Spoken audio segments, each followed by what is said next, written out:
Hello student, आज हम लोग पढ़ने जा रहे हैं पैतृक रक्षण या पेरेंटल केयर। ठीक है, तो पैतृक रक्षण या पेरेंटल केयर हम किसे कहते हैं, ये जूलॉजी का टॉपिक है ना। बीएससी फर्स्ट सेमेस्टर के स्टूडेंट्स को पढ़ेंगे, है ना।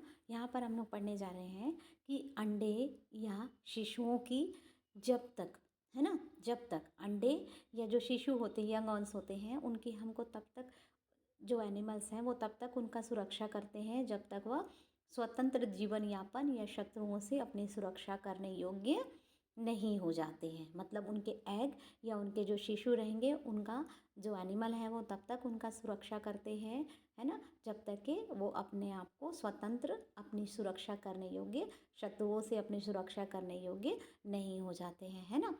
पेरेंट्स द्वारा, यहाँ पे हम पेरेंट्स मतलब जो पिता या माता पिता हैं, है ना, जो यंग वंस हैं, उनके अंडों के जो केयर करने वाले, टेक केयर करने वाले को उनके पेरेंट्स बोलते हैं।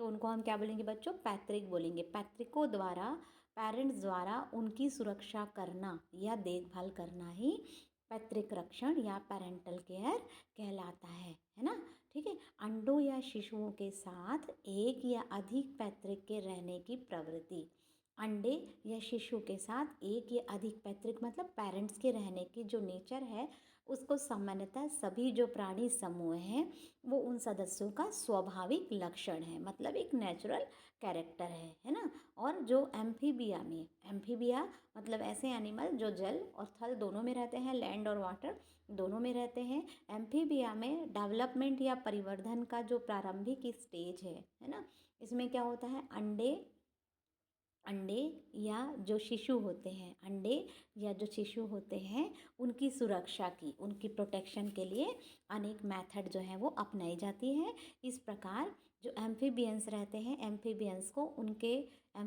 को प्रकृति ने अंडों की सुरक्षा और बचत का, मतलब उनके प्रोटेक्शन के लिए उनको कुछ विधियाँ दी गई हैं, है ना, प्रदान की है। और अंडों की जितनी संख्या अधिक होगी उतने ही उनके विनाश की संभावनाएं जो है वो अधिक होंगी, है ना। अगर अंडे ज़्यादा हैं तो उनको सुरक्षा देना भी ज़रूरी है, अगर उनको सुरक्षित नहीं रखा गया तो वो नष्ट हो सकते हैं, है ना। तो जो एम्फीबियंस एनिमल हैं, एम्फीबियंस एनिमल में क्या होता है, उभयचर में विभिन्न सुरक्षा विधियाँ सामान्य रूप से दो प्रकार की होती हैं, है ना। किसी घोंसले या पालन गृहों के अंदर अंडों को रखकर सुरक्षा प्रदान करना, है ना। एम्फीबियंस क्या करते हैं, या तो घोंसला बनाते हैं या नर्सरीज बनाते हैं, नेस्ट बनाते हैं या नर्सरीज बनाते हैं और उसके अंदर अपने अंडों को रखते हैं और उनको प्रोटेक्शन देते हैं। या जो माता पिता द्वारा सीधा लालन पालन करके वो अंडों को क्या करते हैं बच्चों, सुरक्षा देते हैं। और इस विधि के अंतर्गत कायांतरण या मेटामॉर्फोसिस समय को कम कर दिया जाता है और कुछ सदस्यों द्वारा दोनों विधियों के साथ इनका इस्तेमाल होता है। मतलब जो पेरेंट्स हैं वो अपने बच्चों को घोंसले में रखते हैं, नर्सरी में रखते हैं, मतलब नेस्ट में, नर्सरी में रखते हैं, या डायरेक्ट अपने पीठ पर या अपने हेड के पास या बॉडी में कप बना करके उनका प्रोटेक्शन करते हैं। तो पेरेंट्स द्वारा अपने जो शिशु हैं या अंडों की सुरक्षा करने को ही हम क्या बोलते हैं बच्चों, पैतृक रक्षण बोलते हैं। और ये तब तक करते हैं जब तक बच्चे जो है वो स्वतंत्र रूप से अपनी सुरक्षा करने योग्य नहीं हो जाते हैं। ठीक है बच्चों, है ना। आगे हम लोग पढ़ते हैं चिरडिम्बिता किसे कहते हैं, इसी का ही अगला टॉपिक है, चिरडिम्बिता या नियोटेनी किसे कहते हैं। ये भी एम्फीबियंस एनिमल का ही कैरेक्टर है ना। तो चिरडिम्बिता, है ना, चिरडिम्बिता को ही हम क्या बोलते हैं, नियोटेनी बोलते हैं। ये एक ऐसी प्रक्रिया है जिसमें प्राणी में लार्वा के जो लक्षण हैं, मतलब लार्वा स्टेज के जो लक्षण हैं, है ना, वो सेक्सुअल परिपक्वता, है ना, सेक्सुअल मैच्योरिटी आने के बाद भी, लैंगिक परिपक्वता आने के बाद भी बने रहते हैं। मतलब वो लार्वा जैसा ही आपको दिखाई देता है ना। और यहाँ क्या होता है, जब एक लार्वा अपने एडल्ट अवस्था में परिवर्तित हो रहा होता है, एडल्ट में परिवर्तित हो रहा होता है, आप हमेशा याद रखिए, पहले एग बनता है, एग के बाद जो अलग उसका जो मेटामॉर्फोसिस होता है, उसके बाद वो बनता है लार्वा, और लार्वा के बाद ही वो एडल्ट में कन्वर्ट होता है। ये हमेशा याद रखिएगा बच्चों, है ना। इनडायरेक्ट डेवलपमेंट होता है, डायरेक्ट में तो बेबी जो है वो प्लेसेंटा के तो न्यूट्रिशन उसको मिलते रहता है ना। और तब उसमें कायांतरण जो है, कायांतरण मतलब मेटामॉर्फोसिस जो है वो देरी से होता है ना। या पूर्णतः नहीं होता है, लेकिन वो क्या हो जाता है, लैंगिक रूप से, मतलब सेक्सुअली क्या हो जाता है, परिपक्व हो जाता है। अर्थात लार्वा में लैंगिक अंग, सेक्स ऑर्गन जो है वो विकसित हो जाते हैं और वो प्रजनन करने लगता है। अपने लार्वा अवस्था में ही जो एनिमल है वो प्रजनन करने लगता है ना। तो अर्थात लार्वा में, याद रखिएगा ये डेफिनेशन आपको याद रखना है, अर्थात लार्वा में लैंगिक अंग या सेक्स ऑर्गन जो है विकसित हो जाते हैं और वह प्रजनन करने लगता है। और जो अनेक एम्फीबियन रहते हैं, है ना, कई जो एम्फीबियंस रहते हैं, है ना, एम्फीबिया, क्लास एम्फीबिया होता है और ऑर्डर है यूरोडेला, एन्यूरा, है ना, और एपोडा भी एक होता है, लेकिन वो उसमें ये फीचर नहीं होता है, ठीक है। तो जो एम्फीबियंस है जैसे यूरोडेला और एन्यूरा के सदस्य कभी कभी, जिसमें चिरडिम्बिता या नियोटेनी पाई जाती है, वो कौन से दो ऑर्डर हैं बच्चों, यूरोडेला और एन्यूरा, है ना। एन्यूरा के सदस्य कभी कभी अपने कायांतरण या मेटामॉर्फोसिस को देरी से करते हैं और लैंगिक रूप से परिपक्व हो जाते हैं और रिप्रोडक्शन करने लगते हैं। तो इनके अगर हम लार्वल लक्षणों की बात करें तो ऐसे सदस्यों में लार्वा अवस्था के लक्षण, जिसे हम क्या बोलते हैं, गिल्स का पाया जाना, है ना, गिल स्लिट्स का पाया जाना, क्लोम दरारें, है ना, गिल स्लिट्स का पाया जाना, टैल्फिन आदि पाए जाते हैं। और इसके अंतर्गत सैलामेंडर आता है ना, सैलामेंडर आता है, न्यूट्स आते हैं, है ना, ठीक है। और कुछ ऐसे सदस्य आते हैं, है ना।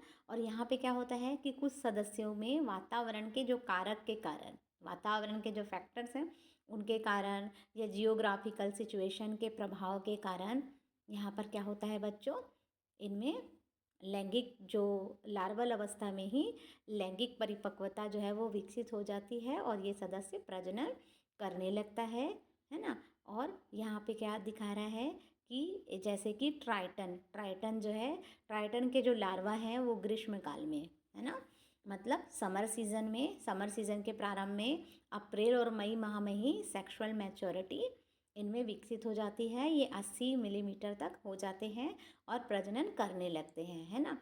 और दूसरा एग्जाम्पल हम लोग पढ़ेंगे, पहला तो ट्राइटन और दूसरा धब्बेदार सैलामेंडर, मतलब स्पॉटेड सैलामेंडर, जिसे हम टाइगर सैलामेंडर भी कहते हैं। इनका भी कुछ भौगोलिक परिस्थितियाँ, जियोग्राफिकल सिचुएशन के कारण ये 80 मिलीमीटर तक, 80 मिलीमीटर तक हो जाते हैं, लेकिन लंबाई 40 मिलीमीटर तक ग्रहण करने के साथ ही इनमें लैंगिक परिपक्वता या सेक्सुअल मैच्योरिटी आ जाती है और ये कायांतरण करने लगते हैं और प्रजनन करने लगते हैं। मतलब कुल मिलाकर आपको ये याद रखना है कि नियोटेनी या चिरडिम्बिता एक ऐसी प्रक्रिया है जिसमें प्राणी में लार्वा के लक्षण जो हैं वो सेक्सुअल मैच्योरिटी आने के बाद भी बने रहते हैं, है ना, ये हमको याद रखना है और वो रिप्रोडक्शन करने लगता है, ठीक है बच्चों, है ना। इसके साथ हम इसका कुछ एमसीक्यू देख लेते हैं। एमसीक्यू पैटर्न में क्वेश्चन आ सकते हैं। शुरुआत का तो आपका एमसीक्यू भी रहेगा, है ना। एमसीक्यू रहेगा, शॉर्ट आंसर रहेगा, लॉन्ग आंसर रहेगा, है ना। तो एमसीक्यू भी थोड़ी प्रैक्टिस आप लोग करना है ना। पैतृक रक्षण किसे कहते हैं, पैतृक रक्षण के यहाँ पे दोनों ऑप्शन सही है बच्चों। अंडों और शिशुओं की देखभाल करना, सुरक्षा करना, अंडों और शिशुओं की देखभाल करना, ठीक है। तो दोनों ही, पहला तो रक्षा करना और दूसरा देखभाल करना, दोनों ही ऑप्शन सही है, मतलब इसका आंसर होगा सी, ए और बी, ठीक है। सेकंड पढ़ते हैं हम लोग गण एन्यूरा के प्राणी, है ना। ऑर्डर एन्यूरा के जो प्राणी हैं, अंडे शिशु का पेरेंट जो है किस तरह से उनका रक्षण करते हैं या प्रोटेक्शन करते हैं, रक्षण को बोलते हैं प्रोटेक्शन, ठीक है। एन्यूरा के जो एनिमल्स हैं वो अपने बच्चों को क्या करते हैं, या तो घोंसले में रखते हैं या पालन गृह में रखते हैं, नेस्ट बनाते हैं या नर्सरी के द्वारा रखते हैं, ए में, है ना। और दूसरा जल के अंदर गड्ढे बना करके, है ना, या कुछ मड में खाली जगह बनाकर रखते हैं, है ना। और दूसरा सी में आ जाएगा, जल में एक पारदर्शी जिलेटिनस झिल्ली के रूप में भी अपने बच्चों को रखते हैं। तो तीनों ऑप्शन ही सही है ना। और तीसरा है मुख के गल कोष्ठों में, है ना, माउथ के अंदर गल कोष्ठ, माउथ के अंदर गल कोष्ठों में कौन सा एनिमल जो है अपने अंडों को प्रोटेक्शन देता है, तो यहाँ पे आ जाएगा नर राइनोडर्मा डर्विनाई, ठीक। फोर्थ आ जाएगा, अंडों को पीठ पर लाद कर किन उभयचर प्राणियों को मादा घूमती फिरती रहती है, मतलब कौन से ऐसे एम्फीबियन हैं जो अपने बच्चों को अपने जो अंडे हैं उनको पीठ पर रखती हैं, तो इसमें आ जाएगा हाइला, पाइपा और पाइपा पाइपा, ये तीनों ही इसके सही ऑप्शन हैं। हाँ, और कौन सा मेढक ऐसा है जो अपनी पीठ पर टेडपोल को लेकर इधर उधर घूमता फिरता है? तो टेडपोल को लेकर के घूमने फिरने वाला एनिमल कौन सा है? डेंट्रोबैटिस और फाइलोबैटिस। ठीक है, तो इसका ऑप्शन सी सही होगा। तो अच्छे से पढ़िए बच्चों, ऑल द बेस्ट।